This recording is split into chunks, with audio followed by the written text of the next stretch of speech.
Elle vocifère en chœur en plein milieu du marché central. Ces commerçantes kenyanes n'en démordent pas. La fermeture annoncée des étals pour lutter contre l'épidémie de coronavirus, elles ne veulent pas en entendre parler. On ne veut pas qu'ils ferment le marché, parce que le marché nourrit nos familles, éduque nos enfants. Sur ce marché bondé, pas facile de respecter les consignes d'hygiène. Le Kenya a enregistré il y a quelques jours ses premiers cas de Covid-19.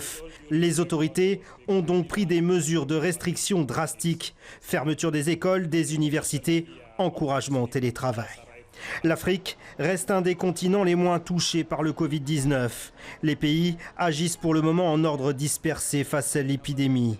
Les systèmes de santé sont fragiles et risquent de s'effondrer. L'Organisation mondiale de la santé lance donc un cri d'alarme. Nous devons nous préparer au pire. Dans d'autres pays, nous avons vu comme le virus s'accélère réellement avec point de basculement.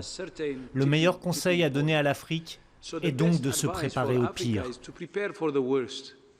Il y a quelques heures, le bilan en Afrique s'élevait à plus de 600 cas et 16 décès. Le Burkina Faso a enregistré son premier mort. Les autorités tentent d'organiser l'urgence sanitaire. Toutes les personnes malades sont prises en charge au niveau des centres de référence pour les cas graves. Les cas les moins graves sont pris en charge au niveau périphérique ou à domicile. Jusqu'à maintenant, 30 pays africains sont touchés, principalement l'Afrique du Nord et subsaharienne. La prise de conscience générale des États est bien réelle.